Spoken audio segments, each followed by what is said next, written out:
Because until you explore, you don't necessarily know what it is that you love either. We've changed people's lives just through sharing our knowledge with them.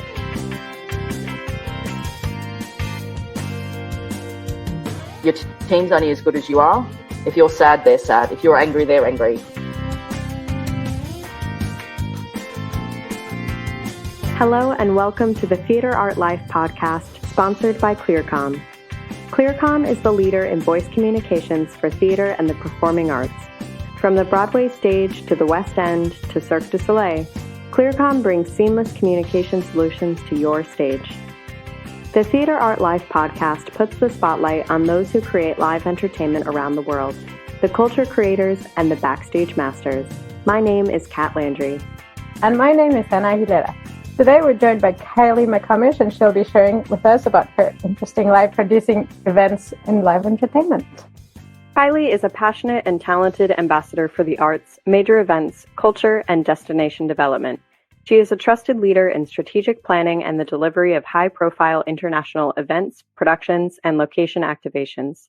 Her skills in cross-site coordination and development, human resources, contractor engagement, stakeholder management, finance, budget administration, and strategic planning have made her an invaluable addition to international executive leadership teams. With such a vast background in performing arts and cultural programs, Kylie is a wealth of knowledge in this area of the industry and a born leader. Kylie, thank you so much for joining us on the show. Thanks for having me. Thank you, Anna, and thank you, Kat. Welcome. Thank you. It's great to be here today, and I'd just like to begin today by acknowledging the Wundjabara people who are the traditional custodians of the land of which today I'm broadcasting this podcast for Theatre Art Life from, to pay my respects to their elders past and present. I've extended the respect to Aboriginal and Torres Strait Islander peoples here today. So thank you very much. Thank you. Kylie, could you start off by telling us a little bit of the story that led you to where you are today?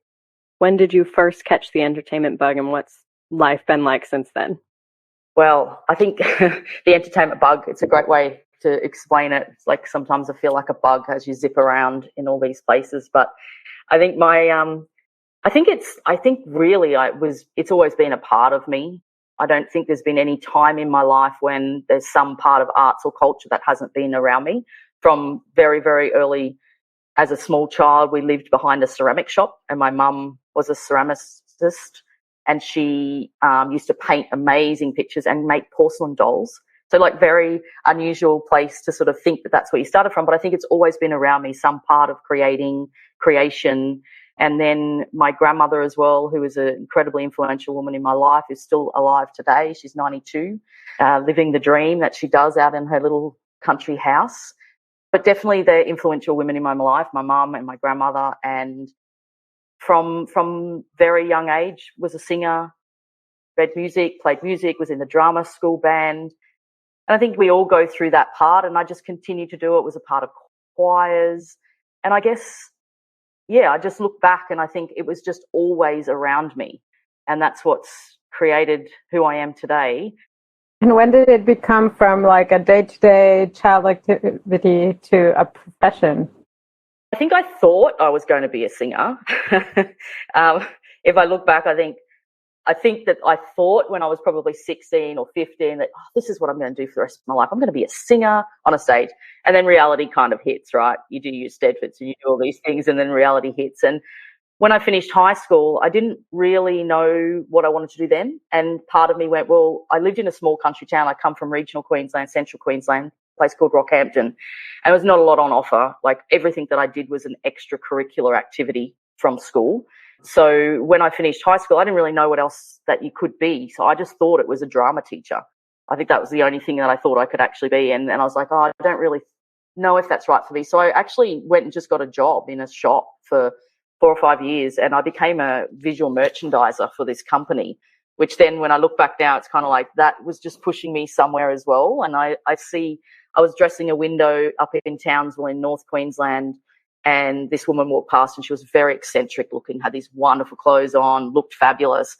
And I just looked out and I was like, what am I doing? Like, am I actually standing in this window, dressing a window with T-shirts and socks and lava lamps and crazy things like that? So I went over to the boss and said, look, I'm leaving. I'm actually going to go back to university.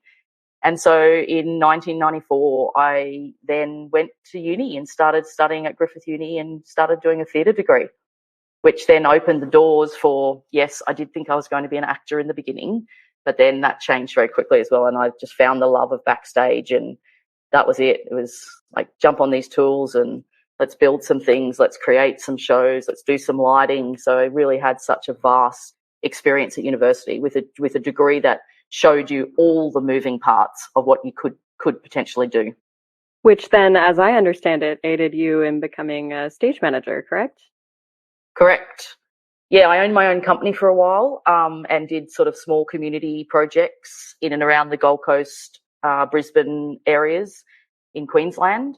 And then I got a job in 2006 on the Commonwealth Games in Melbourne as a stage manager in circus. And I'd already been sort of dabbling in the circus space at festivals by programming circus acts and running the big top tent and at Woodford Folk Festival. And this opportunity came up, and I just said to my husband, I said, I'm going to go to Melbourne. And we lived like 2,500 kilometres away from Melbourne. And he's like, oh, right, okay. And it was a 9-week job. And then that actually was the turning point for everything. I worked at the National Institute of Circus Arts then for 4 years.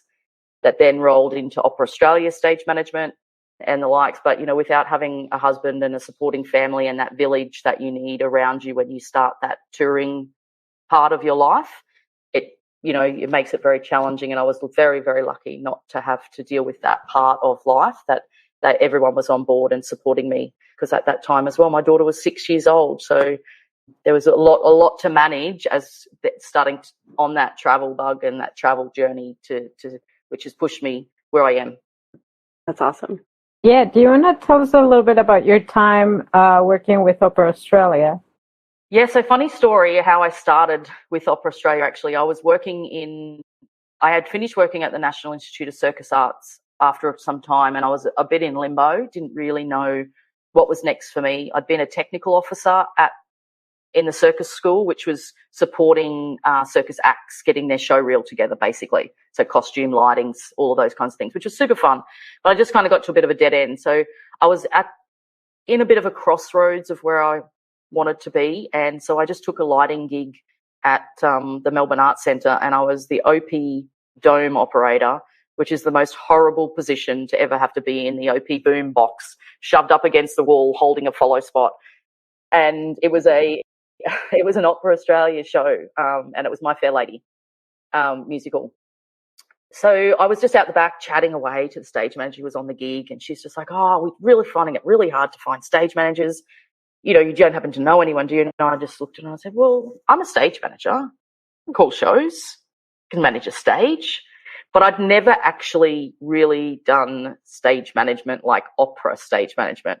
And I was like, yeah, no worries, I can do it. I can read music, all good. Anyway, they offered me a job, and I then went to Sydney from Melbourne. My husband and daughter stayed in Melbourne until, we worked out if it was going to be a full-time job or not.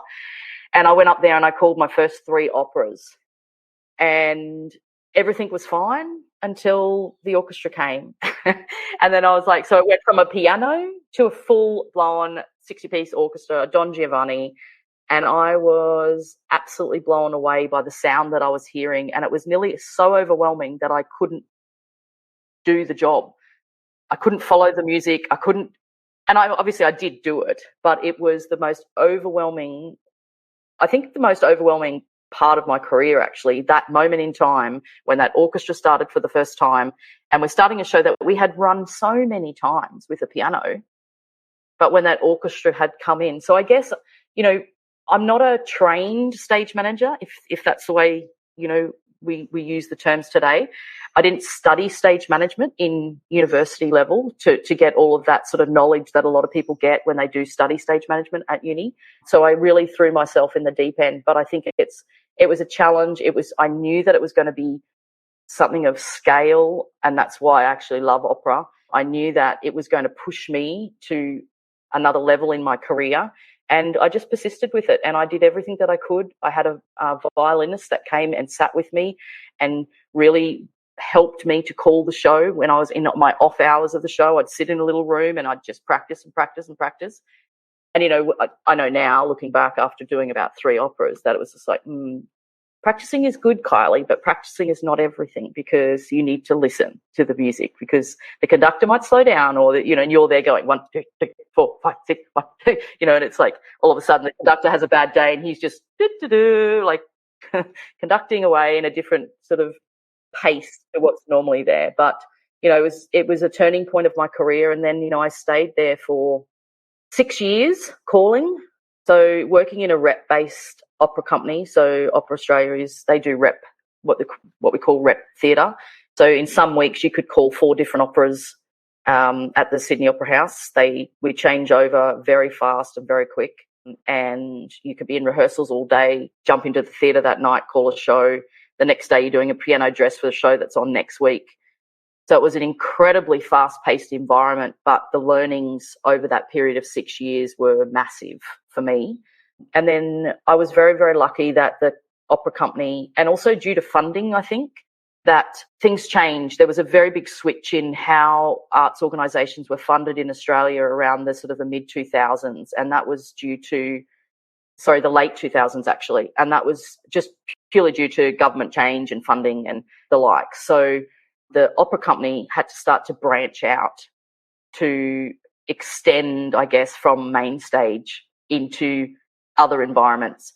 And I was lucky to be given the opportunity to become a producer. And it was actually something that they noticed that I potentially would be a good producer for them. And I then had the opportunity to do Hand Opera on Sydney Harbour, which is now still running today. I'm actually going next week to opening night on Friday night in Sydney, which is very exciting. It's the Madame Butterfly, which I was actually a producer on this particular Madame Butterfly. So it's nice to go back and see the same shows being sort of remounted again. And yeah, did a lot of fun projects in Indigenous communities in North Queensland, choir programs, opera on the beach up in Queensland. So that was really a big transition and turning point for me. That's great. That's wonderful. What are some learnings that you took from these years in circus and these years in opera that have informed your later career? Yeah, I guess when we talk about learnings, and I think for me it's more knowledge. I guess like it's the amount of knowledge that you can gather and hold on to, that you can then pull out at any time that you need from the multiple different spaces that I've been in, from community arts to festivals to main stage to, rep opera to musicals to, circus. It's each one of them has their own little way of working, but they still are bound by a very same way of working in a way. And I think what makes you a great leader is that you can draw upon this wealth of information and this experience. And I know that, one thing that just comes to mind, and it was actually from working at Expo, and Kat, you'll remember this very well, is that we had a chief who was very much, from a direction perspective, really thought that if he had a group of people who had this really vast knowledge and were multi-skilled, that we would have a great team. And that's actually how we built that team. We weren't necessarily looking for stage managers to come in and work with us, but we were looking for people who were very well respected, I guess, in their field of work, but were really happy to use that skill and extend it across multiple different parts of working in such a huge organisation. And I could still hear him saying this every time we'd interview somebody. It's like, yeah, but can they do it all? And it's like, and that's actually what we ended up creating, was this team of people that if someone was away from the operations team, that they could that somebody in that department could jump in and be the stage management team, or somebody could jump in and be a producer or a production manager. And I think that's the type of skills that you get. To go back to answering that question, that's the type of skills that you get and the knowledge that you can bring to the table when you have a really broad genre of the industry. And I encourage that as well to younger people. Like I try and, make sure that people are not putting themselves in a box too much, because I think it's really important to explore, because until you explore, you don't necessarily know what it is that you love either. Well, let me tell you, I never felt like I was in a box at Expo. 50 boxes maybe, Kat. 50 boxes. Maybe 50. Maybe 50. So that actually brings us to our next question for you, which is, what led to your first international gig? Because I think your first one was in Saudi Arabia, correct? No, actually, my first gig was in 2008. And it was the opening of Ferrari World in Abu Dhabi. And it was like, this sometimes is hidden in my information somewhere, because I was actually working for Opera Australia at the time, and I got a call from Gavin Robbins, who was the director of the movement director and the aerial director for this particular opening, which was a year before. It was before Ferrari World opened, because it opened in 2009. And anyway, he gave me a call, and the show had circus, opera, and orchestras in it. And he was like, do you know a stage manager or somebody that can come on board with this? And he's just like, well, there's only one person that I know that does all of those things at the time. And so they gave me a call, and I went to my boss at Opera Australia and said, look, can I just go away and do this crazy gig for like 1 month? So they let me just jump out, and somebody covered me for a month, and I went over there. And basically it was the opening of Ferrari World for the Royal Sheikhs. It was a private event. It was a one show, and I arrived in Dubai and was literally given a brief. I was the tour manager, the company manager, the production manager, the show caller, the stage manager, and actually that's probably about it. That's enough anyway. It was hectic. I was in 4 countries in 4 weeks. And so the creative development was in Milan. And then I went over to Berlin to do the aero rehearsals. And then went back to the UAE, and 3 countries actually in 4 weeks. And it was an absolute whirlwind of an event. It was very, very large scale. I mean, there was a lot of what not to do that I learnt on that project.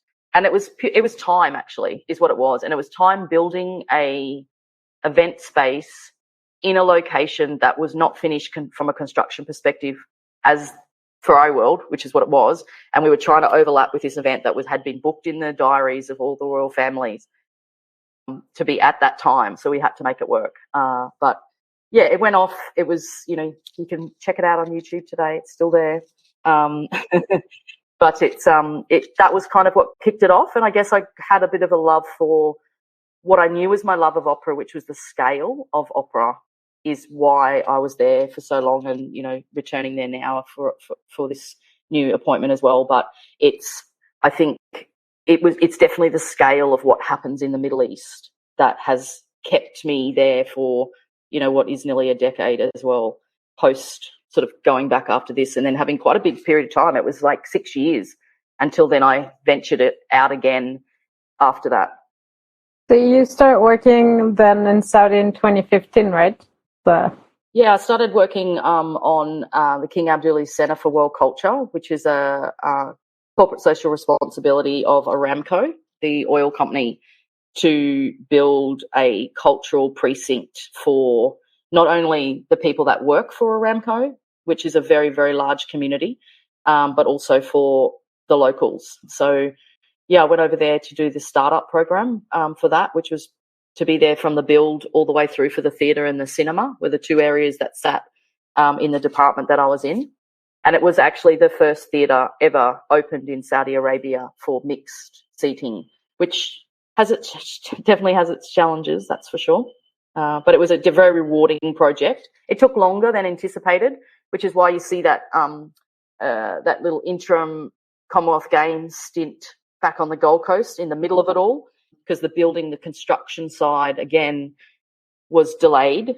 And I just went to my boss and said, look, can I just go home for a year and come back? Because it was quite delayed. There was a lot of sort of, as there is with any new construction in the Middle East. So, yeah, I came home and then I went back and opened it after that and ran the first 11 productions, trained all the staff. Very interesting product, I guess, for them, that the whole theatre is run by volunteers. when it's open. So planning team, producing team, that sits in the office. But then when it's open and operational, all the front of house staff are all volunteers. So, that also we had to take time to train and to make sure that they had all the skills that they needed in quite a difficult environment where people are not used to taking a number of a seat or sitting next to a male if it's not your family. So there was quite a few challenges that we had to get past. But I think listening and respecting the culture were the two things that got it across the line, and then people felt very safe. And I think a lot of the time it's actually about safety in those changing times in Saudi. Absolutely. You mentioned that this was one of the first venues that offered mixed seating. Could you explain to our listeners what that means and what the significance of that is? Yeah, so in the past, I guess prior to that, any public or social event, male and females did not sit together.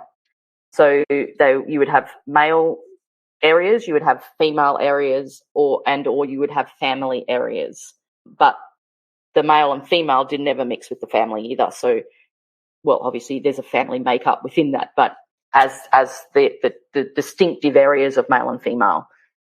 So in the beginning it was not actually received very well, and there was times when we reverted back to looking at it again as is this a male and a female section? And then, equality starts to come in to the piece, and we all sit in a theatre, and where you sit in a theatre is actually really important, right? So, but I paid premium tickets, or I need some accessible support. So when we started to really work through it with people from the local, all the local different departments that we needed to work with on it, they really started to understand that this is an environment in which it's very safe. You are sitting in a seat. You are ushered into the seat. If you need to get up for any reason, you can, and someone will show you out. So when we took them through all of the moving parts to it, I think it was allowed to happen, and then it was only purely through success and the evaluating and monitoring that happened about that this is actually a safe space for these people to be. And, this is me talking from an expat, a white expat, living in their community as well and working with them. But we did see the joy that it did bring to all the audiences. And, I think that's one of the reasons why we do what we do is at the end, it's the audience that we are there to entertain or, provide information to. And if they get what they need from that, then it's a success. But yeah, it's really about that seating component is actually, it was purely males and females never sat together in a social or public space. That's pretty huge. It is huge. There's about 8 years now. How do you feel that culture has changed from opening the first venue that had mixed seating to what they have today?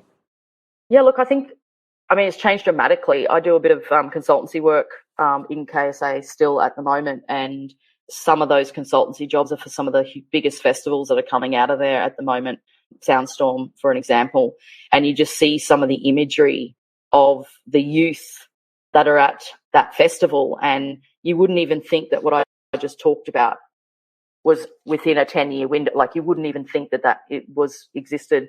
So, it's been part of their plan though.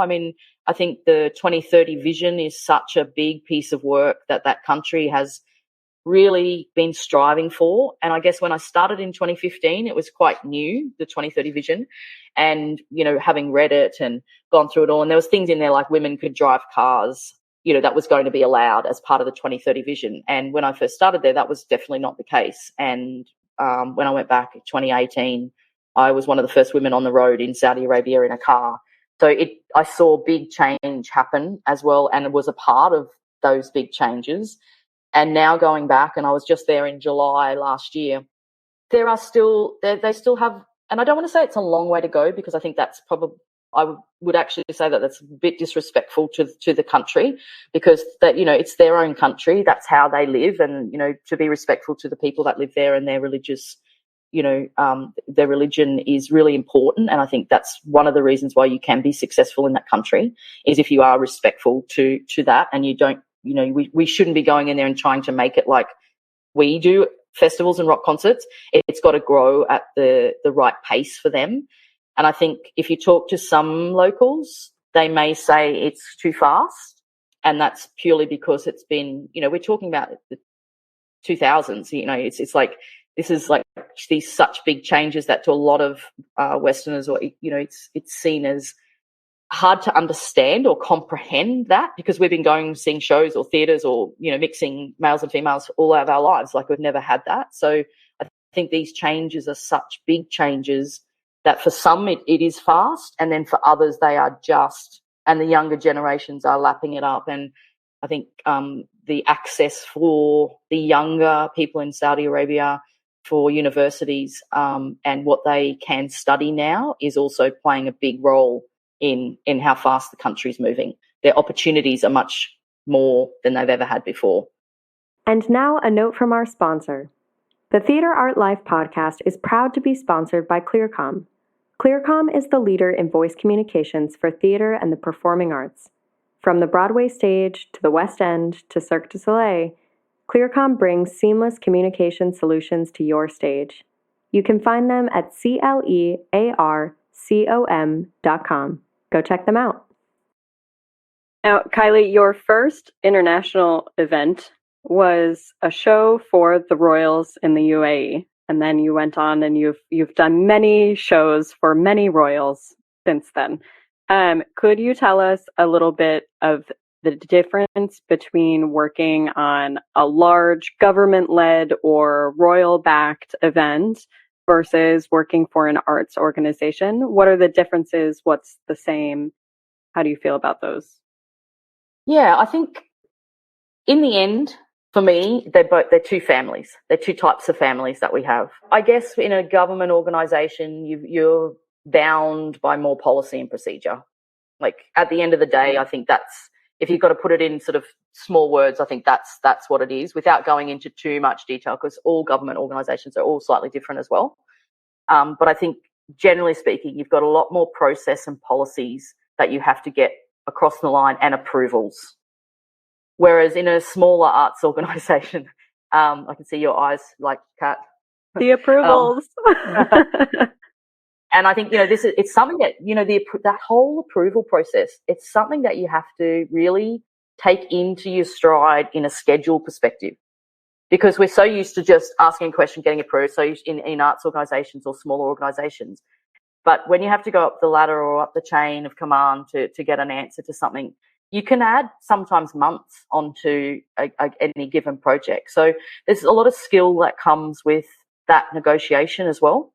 And I think that's something that I have learned and developed purely from being out there for, particularly in the Middle East, in government organisations, that is definitely part of your planning. Like, if you think it's going to take 2 weeks, you need to add on to it in those government organisations.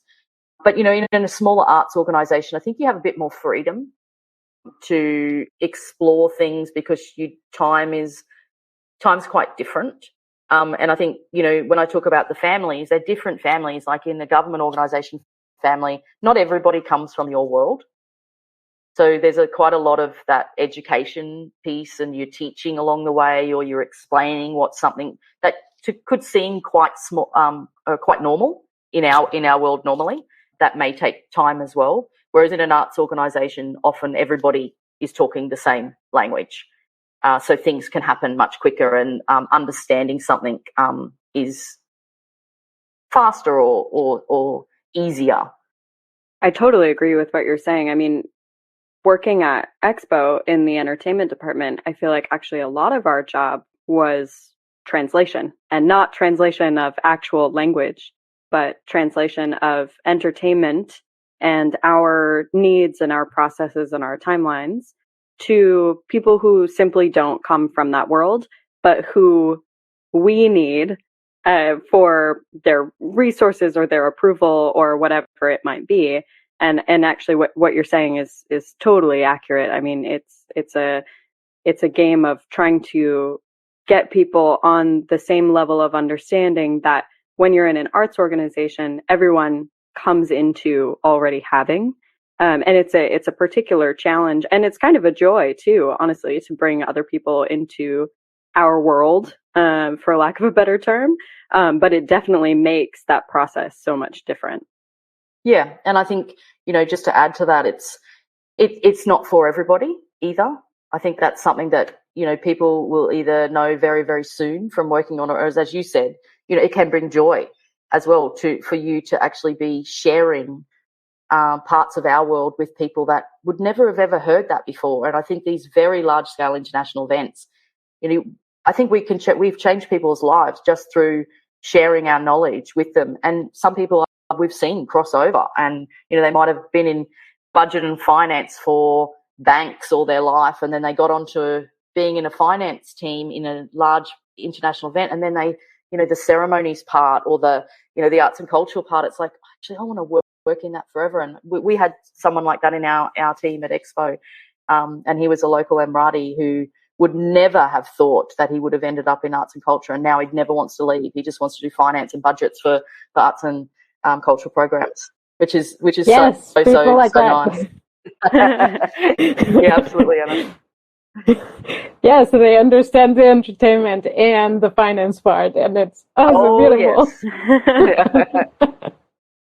So Kylie, since we're already talking about it, you recently served as Vice President of Events and Entertainment for Expo 2020 Dubai. And for our listeners, she also served as my boss. Could you tell us a little bit about the challenges and rewards on that particular event?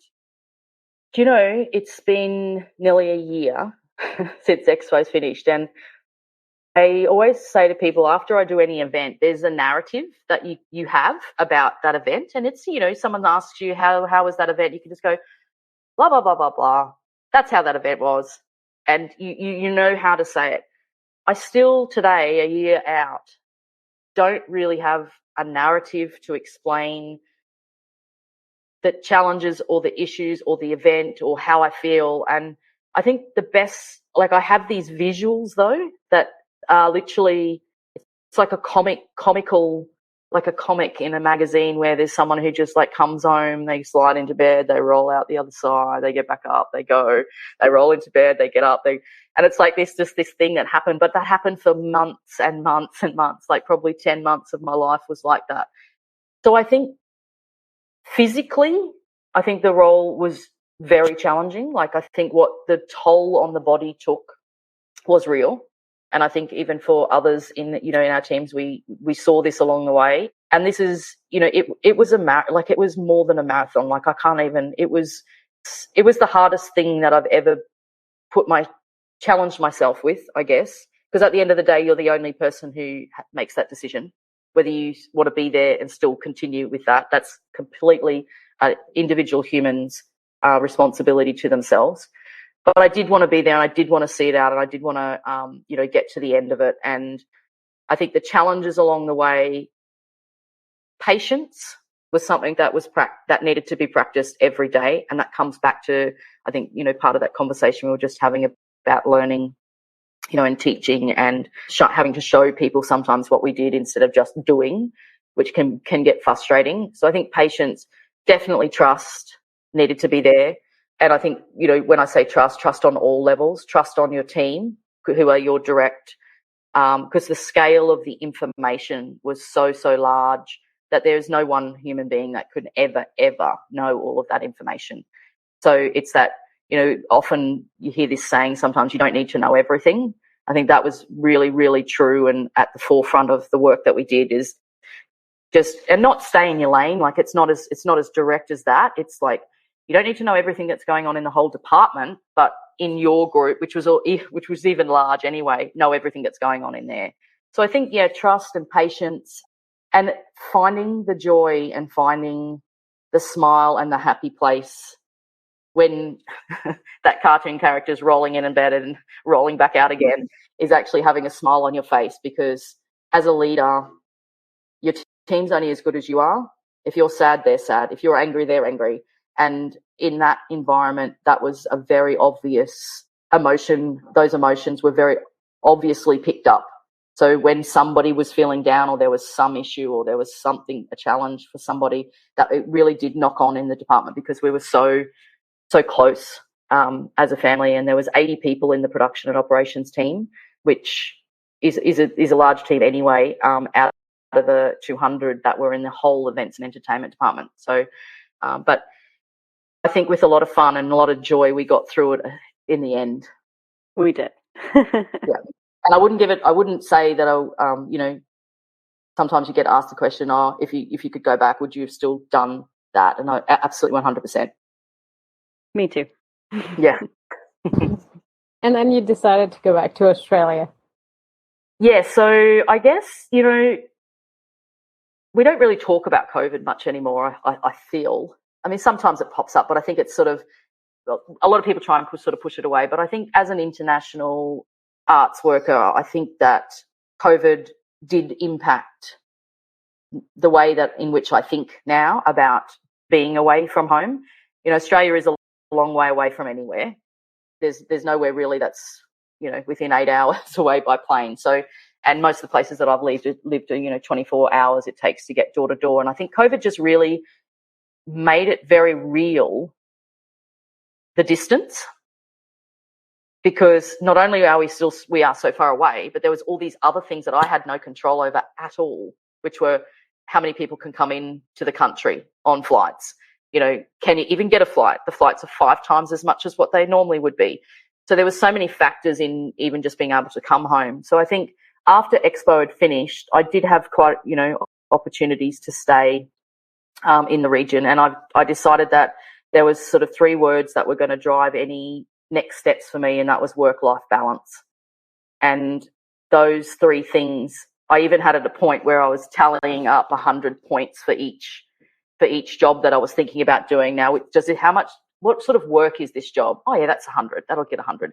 What sort of balance is this job? Well, that's like a 20. What sort of life experience am I going to get out of this? So, and I actually had to do that because my brain was so tired after Expo. And then I really just decided, after thinking about other jobs, I was just like, do you know what? No, just go home, take some time. I live on a beautiful, as I mentioned earlier, with the acknowledgement to country, Wunjabara land, which means the land of pretty-faced wallabies. And I live on 5 acres of land here in Australia, and we have wallabies all on our land every day. And it was such a great place for me to come home and rest and just be in nature, be in the green, not being in a desert. And, you know, visuals are a huge part of our lives. I think working in this industry, we are visually stimulated, and I felt like I needed to come home for that, to refuel and see my family and just spend some time. My husband and I came home to renovate our house as well. So we kind of rested. You could say rested, but we've been renovating our house. We're still renovating our house. It's taken longer than we imagined. But our daughter also is here, and she's also from the industry. She's a makeup artist, and she is living her best life in Sydney. So we really didn't want to miss much more of that and spend some time back home. So it's been really nice to be somewhere safe to refuel. That's so nice. I'm really happy for you. What about the new role? So you have returned to opera. Could you tell us what are your next steps? Yeah, I think part of that refueling the body and refueling the mind after being on such sort of large scale projects for such a long period of time was that if I was going to stay here and work for a period of time, it was about giving back to my community that I have been vacant from for a long time. So not only have I been vacant from this state for the period I've been overseas, but I've been vacant from this state since we left in 2005.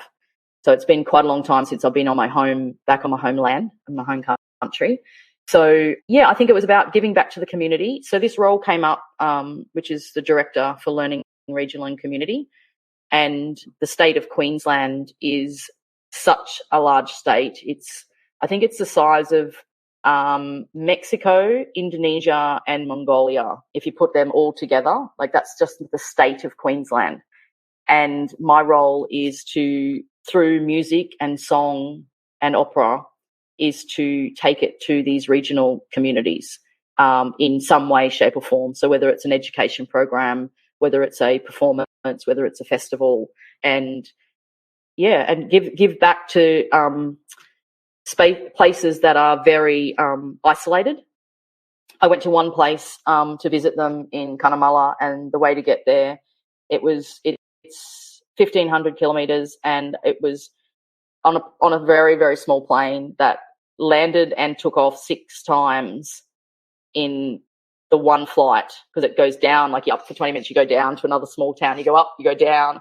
And then I was there for like an hour and a half for a meeting and then got back on the same plane and did the same thing on the way home. So very, very isolated locations. And when you go there, you know, it's that same thing, the joy that they see. We just put the magnet stickers on the sides of our car and where it says Opera Queensland, and, you know, you're getting phone calls.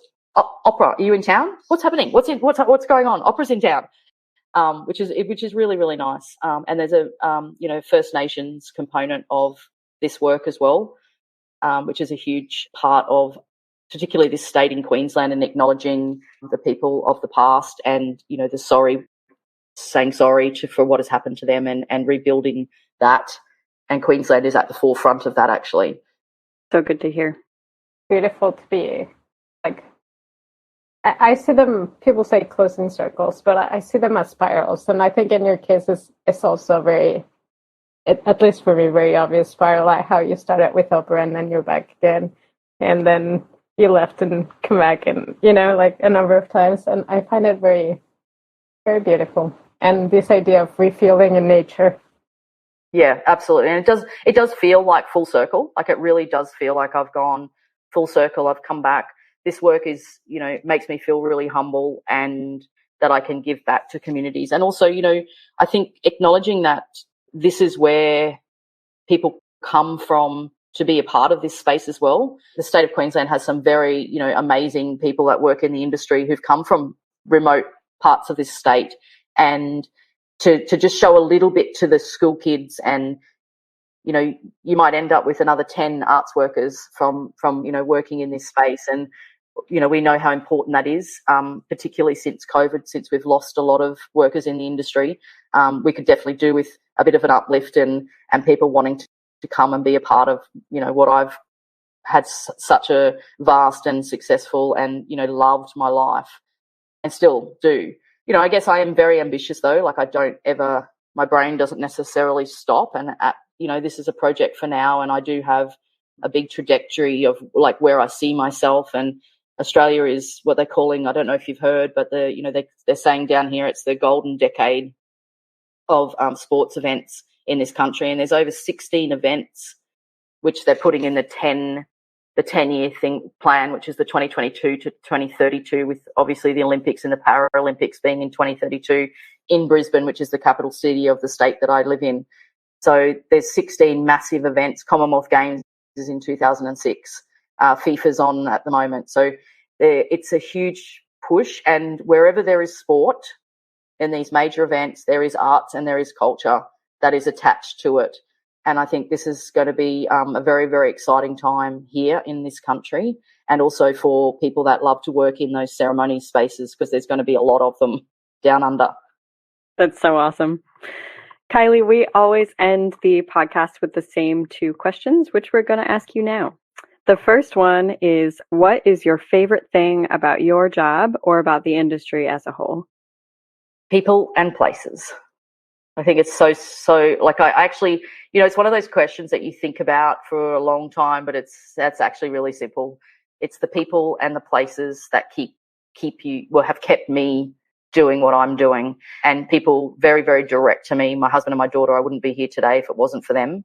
He supported me as someone who left and would go away all the time working and stayed home. We all come from the same industry, so they understand very well what it means, and they're super proud of who I am and what I do, and that's my direct support. But with all the people and the places that I've been and the huge networks of people that you know always know that you will be safe, and that you will have a place to go in any place in the world if you ever need it as well. And I think that's the beauty of, that's the beauty of what we do. Totally agreed. If you could change one thing about your job or the entertainment industry, what would you change? This one is actually a little bit harder to answer, I think, but I think it's a little bit different for me I guess it's about pay grade and pay scale and HR policy. That as much as I think in particular organisations they try to do equality, I don't think across the broad brush stroke strokes of it, there's necessarily equality. And, there's never going to be an international standard for pay scale, and that's very much understood. But I think generally speaking, there is such a vast variety in country, on any country that I've ever worked, of this exact thing, depending on who you're working for, depending on who you know, depending on, and sometimes it's not necessarily about skill set. But I also do think that there should be equality across it. If you're engaged as a production manager, for example, on any one gig, then all production managers that are on that gig should be paid within that. And if somebody is getting more than what that bandwidth allows for, then they're not a production manager anymore. They need to be given a title that is, and I think for me that is really where I'd like to see change. And I'm actually doing quite a bit of work on this at the moment in the Middle East with some companies and consulting to try and bring this together a bit, because it is very varied, and even across the different countries of the GCC.